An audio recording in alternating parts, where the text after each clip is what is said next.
cada uno de esos componentes proviene del Espíritu Santo. No son resultado de abstinencias, ni de reglamentos, ni de judaizar. Es decir, si guardo el sábado, si guardo las fiestas, si hago esto y lo otro, entonces el Espíritu Santo viene sobre mí o algo así. Este fruto no es resultado de caerse para atrás o de sentir escalofríos en los brazos y temblar. No es resultado de hablar lenguas o glosolalias. Aquí dice, es fruto del Espíritu, o sea, es obra del Espíritu Santo esto. Si usted quiere ver una persona llena del Espíritu Santo, lea Gálatas 5, 22 y 23. Hoy vamos a ver una de las manifestaciones del Espíritu Santo bíblicas, la mansedumbre. Bueno, en esta oportunidad vamos a hablar de la mansedumbre, pero vamos a hacer algo particular. Ustedes se dieron cuenta que leí la parte de los componentes y me extendí hasta el 6. Recuerden que la distribución no es inspirada por Dios, así que bien hacemos en leer así para darnos en cuenta de la línea de pensamiento que hay. Hoy vamos a ver el papel de la mansedumbre que viene del Espíritu Santo cuando vamos a practicar la disciplina eclesiástica. Porque dense cuenta, Gálatas 6.1 habla de disciplina eclesiástica, pero dense cuenta que se está hablando de eso después de haber hablado de las obras de la carne y del fruto del Espíritu. O sea, vamos a evidenciar esa conexión que existe. Vamos a estar estudiándola en 2 puntos. En primer punto vamos a ver su verdadero significado de la mansedumbre, y en segundo punto vamos a ver su forma más práctica. ¿Listos? Ese primer punto vamos a abarcar del 5.22 hasta parte del 6.1. Bueno, comencemos. Su verdadero significado. Les invito a ser ágiles también en la búsqueda de versículos, porque vamos a verificar que esto es visto en toda la Biblia y no solo en Gálatas. Bueno, la mansedumbre es otra de las virtudes que provienen del Espíritu Santo. Y bíblicamente es gracias a la mansedumbre que los creyentes somos encaminados en la enseñanza bíblica. Anote ese pasaje, Salmo 25:9. Y busquemos este otro, Santiago 1:21. Santiago 1:21. Dice el pastor Santiago: desechen toda inmundicia y abundancia de malicia, reciban con mansedumbre la palabra implantada. Ahí mismo en Santiago, miren 3:13. ¿Quién es sabio y entendido entre ustedes? Muestre por la buena conducta sus obras en sabia mansedumbre. Qué importante. Recibimos la palabra con mansedumbre, y el que es verdaderamente sabio es manso. Bien, entonces gracias a la mansedumbre podemos ser enseñados, evidenciamos la sabiduría que viene de lo alto, que es lo que está hablando Santiago ahí, ¿sí? Por medio de la mansedumbre somos considerados con nuestro prójimo. Y es más, el término que usa el apóstol Pablo nos muestra que esta mansedumbre está íntimamente relacionada con la humildad y la suavidad de carácter.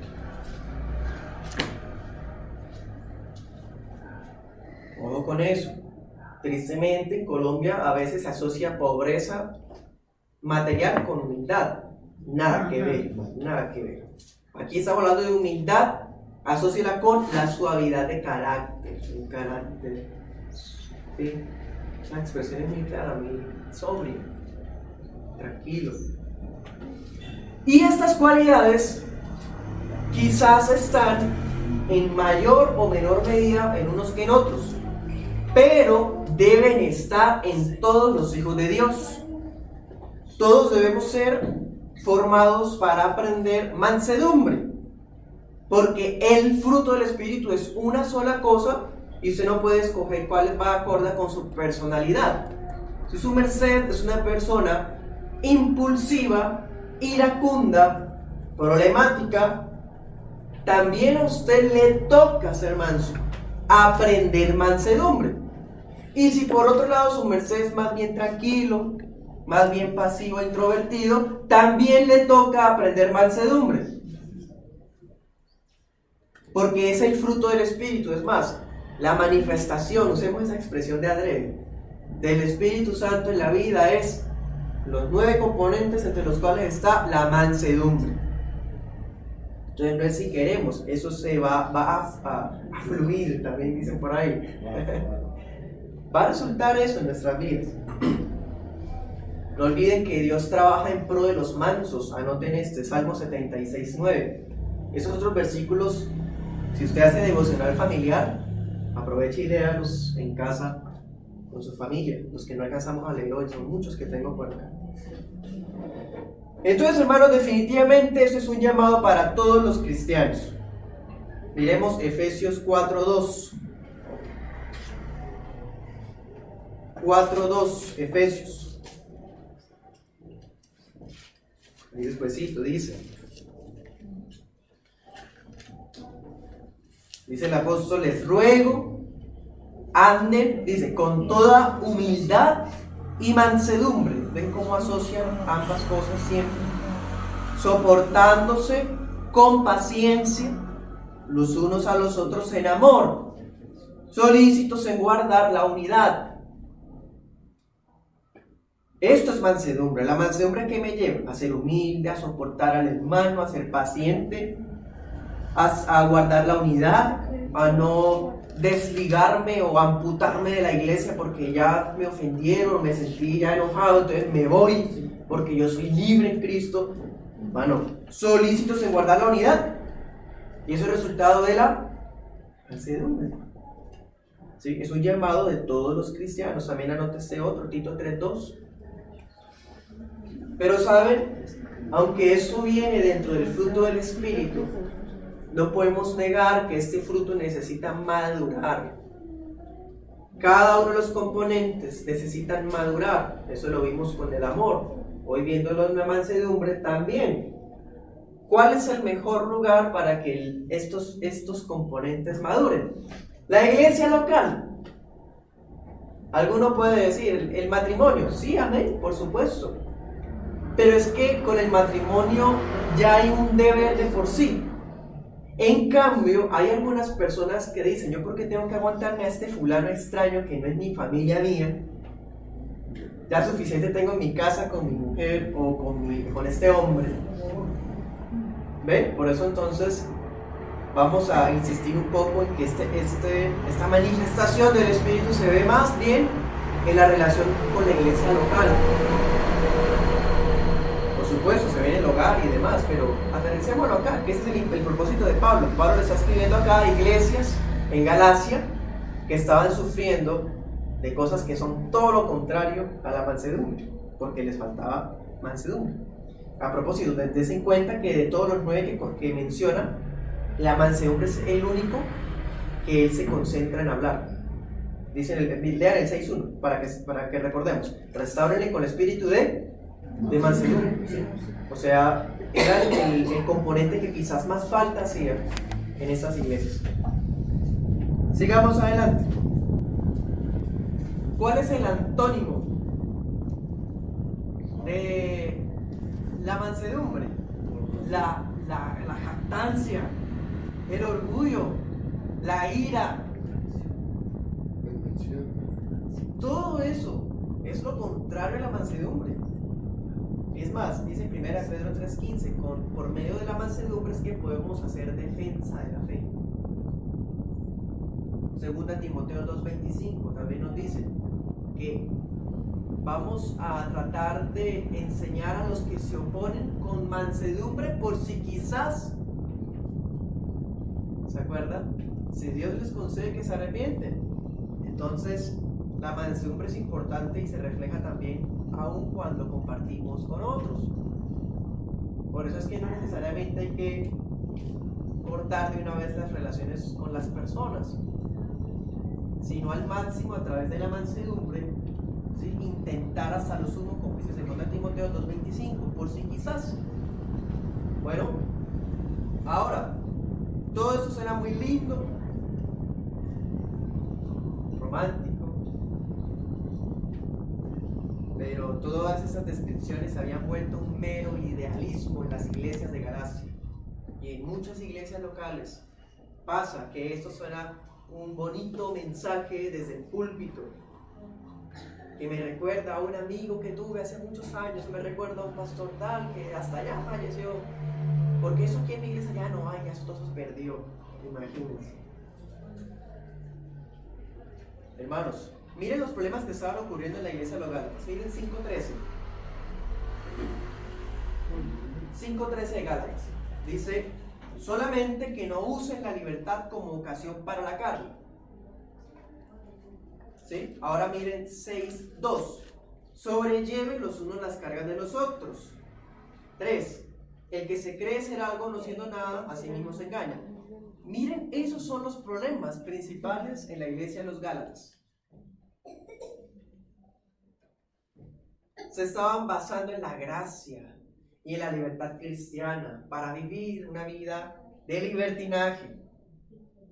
Estaban corriendo tras sus propios proyectos y pensamientos y se negaban a servir a los hermanos. Sobrellevar las cargas, no, ya para que más tengo suficiente con lo mío. Ya suficiente, tome su cruz y sígame, ya Señor, ya.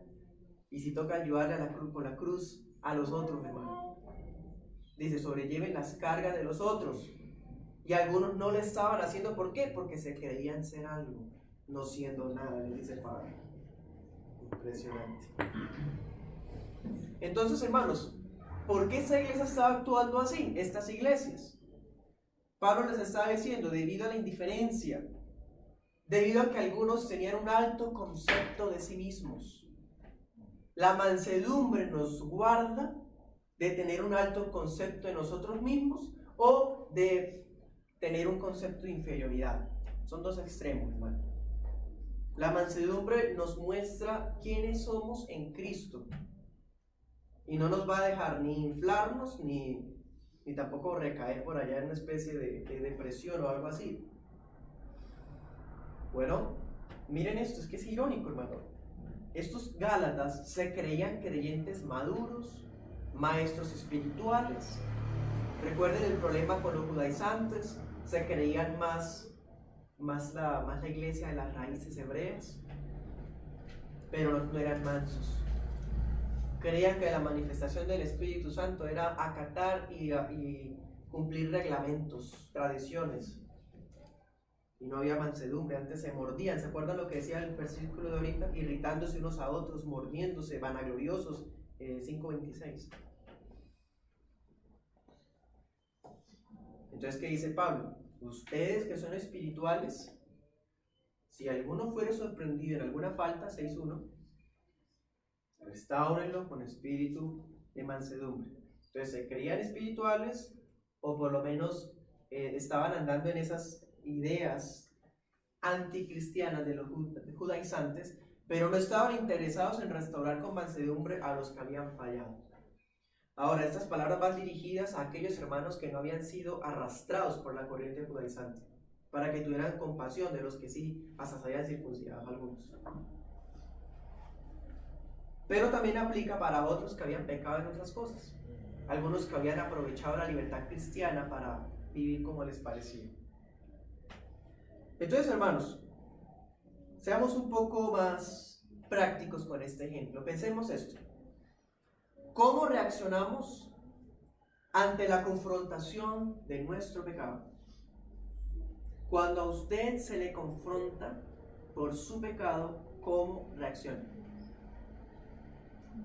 La mansedumbre es la forma correcta de confrontar el pecado de otro. Claro, porque si yo soy manso no me voy a creer más que el otro como para, ¿sí? Voy a aconsejarlo, exhortarlo, pero es porque me siento más que él. Y por otro lado, si alguien viene y nos confronta, también es la verdadera respuesta cuando somos confrontados. Entonces, la mansedumbre es la forma correcta de confrontar, y la forma correcta de responder cuando somos confrontados. Leamos Eclesiastés 10:4.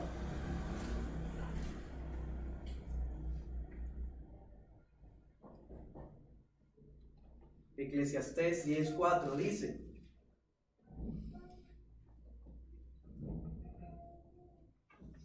no dejes tu lugar porque la mansedumbre hará cesar grandes ofensas. Una línea que está por allá escondidita, ¿no? La mansedumbre hará cesar grandes ofensas. ¿Usted por qué me dice eso? ¿Usted por qué me está hablando así? ¿Usted no sabe cuántos años tengo yo en el Evangelio? ¿No sabe acaso yo quién soy? No, la mansedumbre hace cesar grandes ofensas. O sea, es la que evita que nos sintamos ofendidos. Y estamos en una generación tan sensible porque tienen un grande concepto de sí mismos. Entonces, hay de decirles algo, hermano. Hasta muchachitos, hijos rebeldes. Y si tú me dices algo a mí, voy a la comisaría. O en la iglesia. No, ya siempre me dicen de esa cosa. Yo sé que estoy mal, pero yo cambio poco a poco. Y si lleva como meses ahí en la misma situación.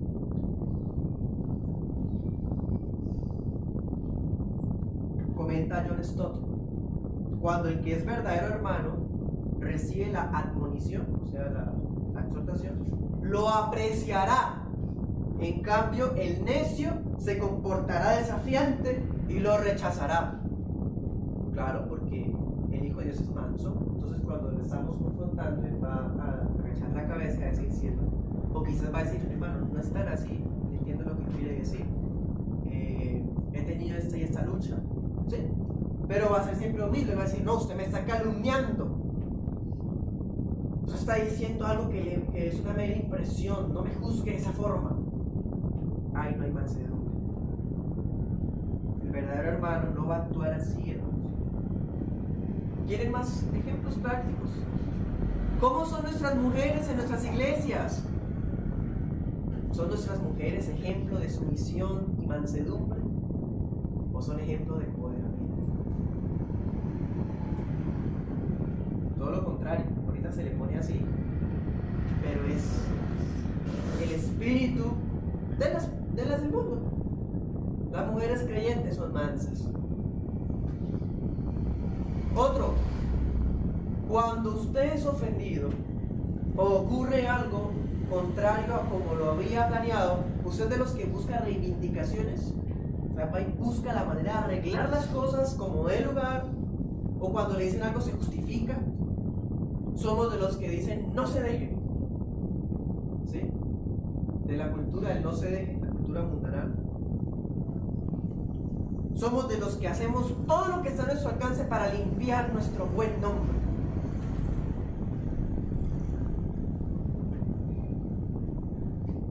¿Existen ovejas que pueden dañar a otras ovejas? ¿Cuándo qué? Cuando hay ausencia de mansedumbre.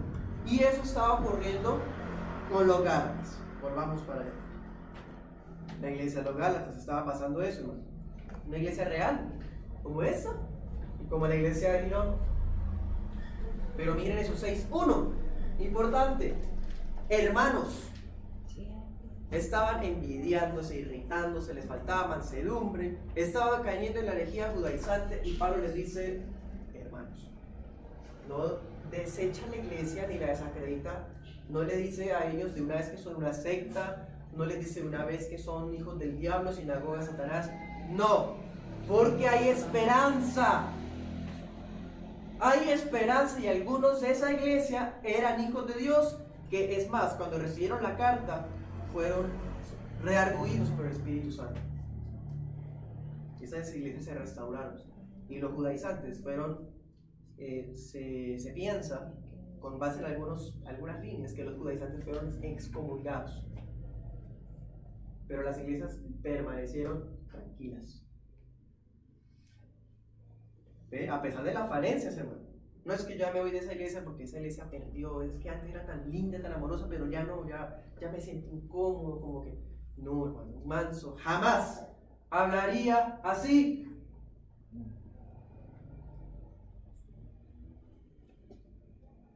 Desen cuenta, eso es al final de la carta. Porque Pablo es como si antes de acabar su escrito, quiere asegurarse de tratar ese tema que él sabe que había llevado muchos problemas. ¿Cuál debe ser el proceder de un creyente que descubre a uno de sus hermanos dominado por un pecado particular? ¿Cómo debemos actuar? ¿Qué hacemos cuando lo pillamos? Diría por ahí. Esto tiene una implicación, hermano, porque quiere decir que la mansedumbre tampoco significa hacernos los ciegos. Mansedumbre no es hacernos los ciegos del pecado del otro. No es que yo soy manso y yo por eso no juzgo. No, tampoco están allá. O sea, la mansedumbre no significa hacernos los ciegos ante la falta de los hermanos. Porque ¿qué dice aquí la palabra? Si tú sorprendes a tu hermano, entonces, con espíritu de... ¿Sí? Ok. Pero no dice, si tú eres manso, no juzgues. Eso es lo que se enseña en el posmodernismo, pero en la escritura no dice eso, hermano. La mansedumbre no es suspender nuestras facultades críticas. La mansedumbre no es rehusarnos a ejercer discernimiento. Eso por un lado. Y ahora el otro extremo. La mansedumbre tampoco es entonces volvernos los jueces de todo el mundo. Que yo soy manso y yo siempre entonces tengo algo que decirle a los hermanos. Nos constituimos en jueces injustos o a inmiscuirnos en pecados ajenos mientras, ojo, se fracasa en los propios. Porque ¿qué dice la palabra? No sea al final, no sea que tú también seas tentado. Se supone que el espiritual es el que reprende con mansedumbre, pero es que él ha sido vencedor en sus luchas. No es hipócritamente diciendo, oiga hermano, eso no está mal y él está pero peor. O igual. Bueno, eso es por un lado, hermano. Miren otras preguntas así que creo que son prácticas.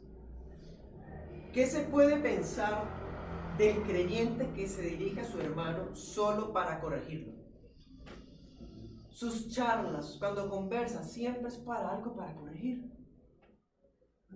Y lo hace con amor. Pero siempre hay que corregir algo.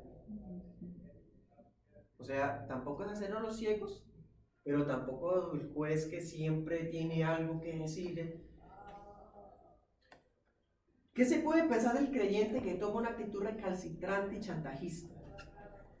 Que reprende a sus hermanos prácticamente por todo. No diga, no haga, no toque, no escuche, no vea, no se vista. No. ¿Qué es eso? El mismo legalismo de los gálatas, que estaban pecando en el legalismo. El que es manso no es legalista. La mansedumbre, ese componente del espíritu, nos protege de judaizar o de ser legalistas. Entonces, hermanos, como sea, cualquiera de esos procederes son formas de alimentar el orgullo personal. Segundo punto, vamos a ver la forma más práctica. Vimos en el primer punto algunos significados, vimos su relación que hay con la humildad, ¿sí? Con la paciencia, con no hacernos los ciegos ante el pecado ajeno, pero tampoco ser jueces injustos, que cuando me confrontan, ahí aparece la mansedumbre, si es que lo somos, y cuando confronto también. Y en esta parte vamos a mirar cómo el apóstol Pablo aterriza esto en la práctica de la iglesia. 6.1 otra vez. Ese texto es como el centro de la enseñanza. Si alguno fuere sorprendido en alguna falta, noten eso. ¿Cómo le dice Pablo? Falta. Uno de ustedes, un miembro de la iglesia, sorprendido. Ojo, son características. Quiere decir que este versículo tiene una interpretación que está limitada. Pero hoy día uno ve que ese versículo lo están aplicando para decir, básicamente, no juzgues. No, hermanos.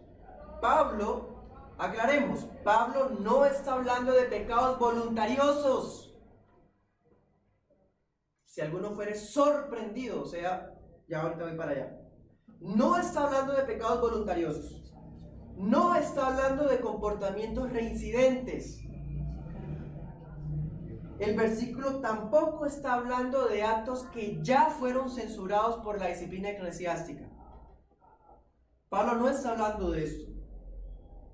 Pablo tiene en mente transgresiones o faltas que se cometen sin darse cuenta. Dice Robertson, un desliz. Un desliz.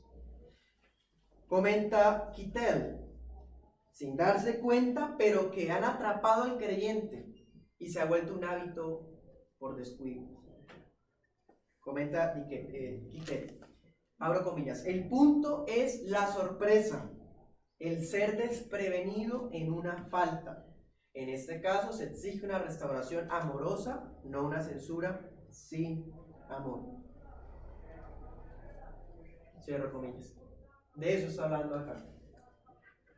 Pero ¿qué estaba ocurriendo con los Gálatas? Comenta Juan Crisóstomo, del siglo II. Dice, justificaron sus pasiones con la excusa de reprobar a otros y creyeron que debían actuar así a causa de sus pecados, aunque en realidad pretendían suscitar su ansia de poder. Cierro comillas. En otras palabras, estaban en pecado, pero cuando juzgaban a otros o cuando corregían a otros por una y otra cosa, en realidad era una ansia de poder.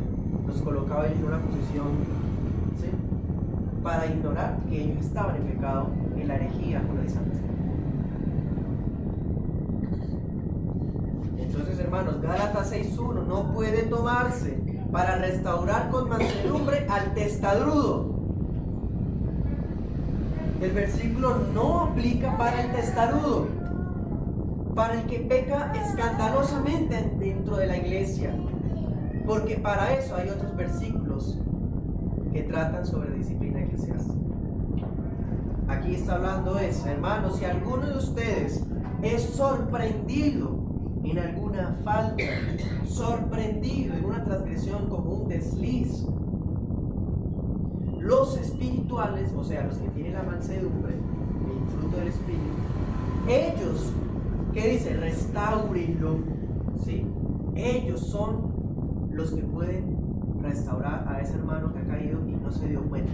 No, hermanos, que yo no sabía que eso era pecado. Yo ahora me doy cuenta que sí, por todas las consecuencias que me traían. Yo no sabía, pero sí, les pido perdón por eso, hermanos. ¿Sí? No se dio cuenta.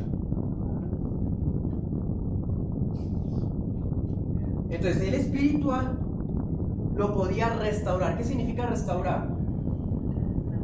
Colocar cuidadosamente en su lugar el hueso dislocado. Esa persona iba en su caminar con Cristo y de repente ¡pum!, dio un mal paso y se tronchó, dirían acá en Colombia. Se le salió el tobillo incluso. El espiritual, con mansedumbre, le colocaba el tobillo en su lugar. Bueno, ¿quiénes habían caído con los Gálatas? ¿Se acuerdan? Ya hemos visto los irritantes, los envidiosos, los judaizantes, legalistas. Entonces se les daba ese trato porque ellos no sabían de su situación, aunque Pablo con la carta es bastante vehemente. Entonces, cuando el espiritual restaura, coloca el hueso en su lugar, entonces el miembro que falló sanará, podrá volver a ser útil para el cuerpo, no va a doler más. Pero la restauración se supone que no debe traer más daño. Hay procesos de restauración que lo que en realidad hacen es más daño. Entonces le va a colocar el tobillo en su lugar, pero fue ya con mucha fuerza y empeoró. Las coyunturas se las lastimó, ya tocó irse a terapia porque no juega más. La mansedumbre nos guarda para cuando se aplica esa restauración se haga de la manera precisa y no nos excedamos, ¿sí? Y tampoco que no le hagamos tan suave que más bien le duele, pero no le hicimos nada. Le hicimos sufrir un buen rato, es que sobándolo, pero no hicimos nada. Hicimos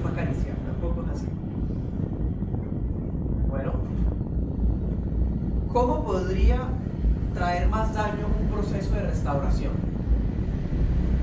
Cuando se da lugar al engreimiento, como estábamos diciendo ahorita. ¿Qué dice Pablo en Gálatas 6:2? Sobrelleven los unos las cargas de los otros. Es una tarea no solo del pastor, sino de la iglesia. La iglesia toda, porque somos hijos de Dios y el Espíritu Santo habita en nuestro corazón, tenemos mansedumbre y por lo tanto tenemos la capacidad de restaurar, y no solo el pastor.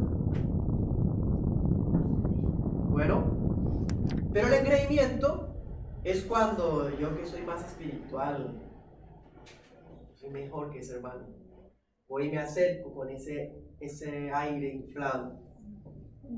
Hermano, ¿por qué fallaste en eso? ¿Sí? Como una oportunidad para sentir que soy mejor, considerándote a ti mismo. Pero siempre hay más daño cuando se alienta el engreimiento. Entonces se debe ayudar al caído con la dulzura, la humilde mentalidad de que todos estamos en la posibilidad de ser tentados y de caer también. No, es que mis luchas son otras. Esa no, de verdad. Estamos en la carne, hermano. Y las obras de la carne, si aquí hay 9 componentes del espíritu, obras de la carne son 18. Y cosas semejantes. Entonces, mientras estemos acá, hermano, tenemos riesgo y posibilidades, humanamente hablando, de caer en X situación. Así que nunca vamos a decir, no, es que ese punto no es con mi camisa, yo tengo otras cosas, pero eso no. Hermano, puede ser cierto ahorita, pero el que esté firme, mire que no cae. Bueno, Pablo está enseñando que el proceso de restauración de un hermano sorprendido en una falta incluye ayudarlo a llevar el peso, porque como se dislocó, la cruz le pesa mucho y no es capaz de seguir caminando bien. Entonces, sobrellevar la carga con mansedumbre es: yo tengo mi cicatriz porque esa cruz pesa. Tengo, en los años del evangelio son cicatrices. Y voy, a pesar de que tengo mi cruz, voy y le ayudo a él con la de él. Eso es sobrellevar las cargas de los otros. Eso es mansedumbre. El que no es manso no le gusta ayudar a nadie. El que no es manso dice, no, es que yo mejor no digo nada, yo guardo silencio, porque después uno me mete en problemas por metido. No, hermano, el manso no piensa así. Y el manso tampoco va a estar ahí recalcitrante y una y otra vez, es que usted, porque hizo eso, tal. No, el manso sobrelleva la carga de los otros. ¿Y por qué en la iglesia de los Gálatas había tanto problema? Porque no querían sobrellevar la carga de los otros. Eran egoístas. Estaban ocupados. Chaval, ya va a ser chaval. La fiesta judía tal. Ah, mire que esto y que lo otro. La circuncisión. Y un montón de cosas que hasta ya habían pasado, hermano, habían sido abolidas. Bueno, este hermano no podía cargar más la cruz solo, por eso necesitaba ayuda, y se cumple el pasaje que dice, mejores son 2 que 1. Y ahí está lo importante, ser miembro de una iglesia local, bíblica, sana. Porque una iglesia bíblica hace eso, sobrelleva las cargas de los otros. Los que no tienen iglesia están andando solos. Y cuando un día sean sorprendidos en una falta, no tienen nadie que los ayude y se pueden quedar en el camino. Si usted tiene una iglesia bíblica y usted ve a su hermano, de pronto el pastor no lo ha visto, pero usted sí lo vio, le toca a usted acercarse en espíritu de mansedumbre y hablarle con mucha humildad, respeto y prudencia al hermano, y no va a decir de una, oye hermano, yo no vi a usted tal cosa. No, ¿sí? Dando el beneficio de la duda, diría por ahí. Nos acercamos, contacto. Bueno, dice, sobrellevar las cargas. Esto implica otra cosa. Implica que la vida cristiana tiene cargas. Importante, ¿no? Ahorita en congregaciones se habla que si usted es cristiano no va a tener aflicciones, que si usted es cristiano va a ser feliz, va a tener salud. Dígame cuáles son sus sueños, pídaselo a Dios y Dios se los da. No tiene carro, hermano, venga, parte aquí hermano, ¿quiere esta casa? Dibújela y déjela ahí en su cuarto. Hermano, todo eso es más bien nueva era, pero eso no es cristianismo. Aquí dice, sobrelleven las cargas los unos de los otros. ¿Qué significa? Que todos los hijos de Dios tienen cargas. Y más aún, difícil llevar la propia, nos toca llevar la del otro. Eso es el cristiano, sobrellevar las cargas de los otros. Es un deber eclesial de cada miembro, no solo los pastores. Todos somos responsables de cuidar y confirmar a los hermanos. Qué triste es cuando alguien se va diciendo, no, es que el pastor no me llamaba, el pastor no me visitaba. ¿Y acaso solo el pastor está llamado a eso? O mejor dicho, ni siquiera está llamado a eso. La palabra dice, ¿quién es el que llama? ¿El pastor o el que está enfermo? En Santiago 5. El que está enfermo. Pero no, acá, pues como hay ese concepto grande de sí mismos, entonces no, el pastor tiene que ser el papito. Como papá ahí, no, hermanos, los pastores no son papás. Dios no nos llamó a los pastores a ser padres de la iglesia, sino pastores. O sea, guiar y alimentar, ya. Cuidar las ovejas. Protegerlas de lobos. Entonces, todos estamos llamados a cuidar y a confirmar a los hermanos. No puede ir el pastor, no ha ido, no está entre los deberes de su ministerio. Si él lo hace, gloria a Dios. Y si no lo hace, gloria a Dios. Pero los otros hermanos también. Usted ha visitado a sus hermanos. Usted los visita, conversa con ellos, los conoce sus luchas, sus cargas. No para chismear o entrometerse, sino para apoyar lo que requieran. Ese es su deber. Si usted es cristiano, nos toca andar así. Conocer la lucha del otro. No para sentirnos mejor, sino para decir en qué puedo ayudar.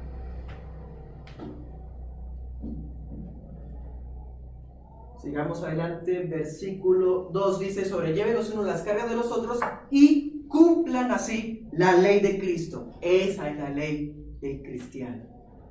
Ellos estaban ocupados guardando la ley de los judaizantes y habían desechado la verdadera ley de Cristo. El amor con la iglesia. Esa es la ley de Cristo. Amarás a tu prójimo como a ti mismo, sí, pero sea práctico. ¿Qué significa? Sobrellevar las cargas los unos de los otros. ¿Sí?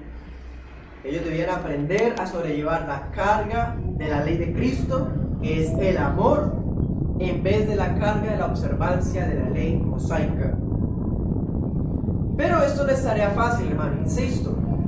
Ya tenemos carga nosotros y ahora estamos llamados a añadirle más peso al peso. Eso no es cómodo. Ya tenemos cicatrices, ahora nos va a salir más. A veces estamos medio agotados y cansados, pero el hermano está quizás más agotado y cansado que nosotros. Dice por allá un texto en Hebreos, enderecen las piernas que están torcidas, ¿se acuerdan? Enderezcan las piernas que están torcidas.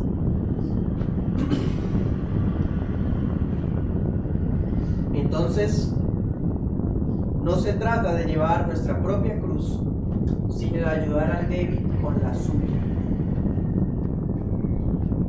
En la medida de nuestras posibilidades, por supuesto. Tampoco es de quitarle la cruz y ahora nosotros llevar dos y él no lleva ninguna.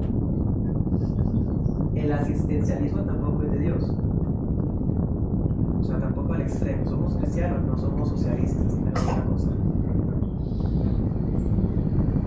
Bueno, entonces, ¿quién puede cumplir esta orden sin el fruto del Espíritu?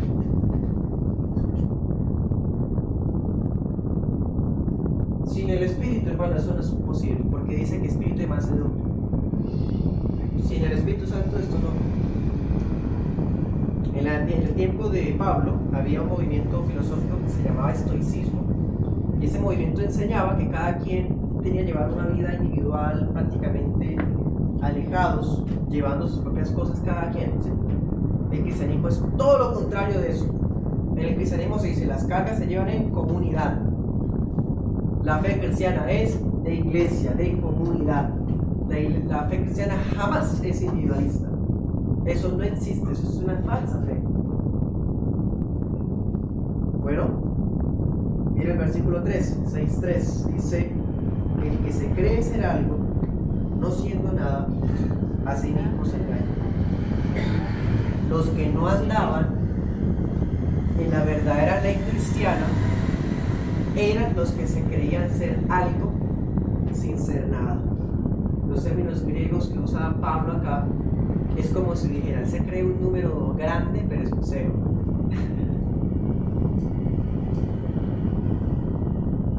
Bueno, dice versículo 4, cada uno someta a prueba su propia obra y entonces tendrá motivo de gloriarse solo respecto de sí mismo. O sea, no se puede gloriar de que ayudó al hermano. Me sobrellevé al hermano, lo apoyé y ahora hablo de eso, todo lo que le hice, lo que hice por él, o sea, cuán bueno fui, cuán buen cristiano soy. No, hermano, porque el motivo de gloria no es respecto de otro. ¿Sí? ¿No? ¿Qué dice más adelante? Cada uno llevará su propia carga en ese sentido. O sea, no me puedo gloriar de que sobrellevo las cargas de los otros, porque es que ese es el llamado. O sea, ¿cómo vamos a felicitar a alguien que hace lo que se supone que debe hacer?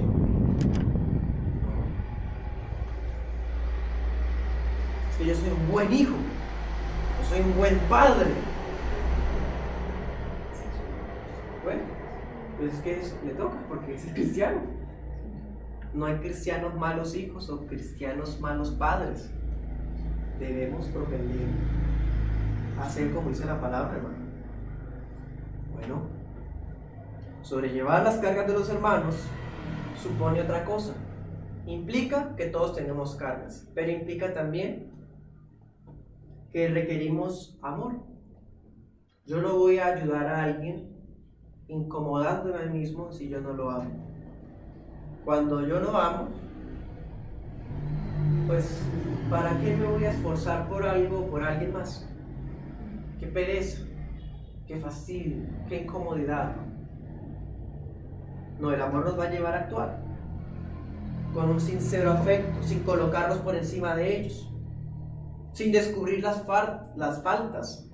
La persona empieza a confiar en nosotros, nos cuenta su situación, qué está pasando, porque fuimos nosotros los que lo sorprendimos. Entonces se dio la oportunidad de conversar, de compartir con la persona y romper la lealtad o la confidencialidad y empezar a divulgar eso, hermano, grave. No se puede hacer eso. Y no solamente el pastor, esos pastores estamos llamados a tener ese silencio ético. Todos.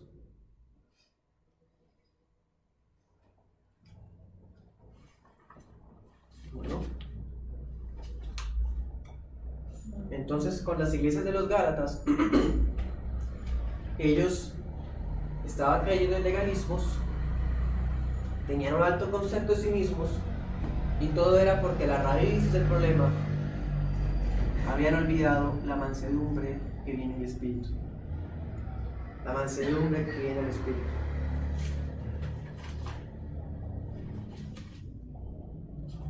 ¿Sí?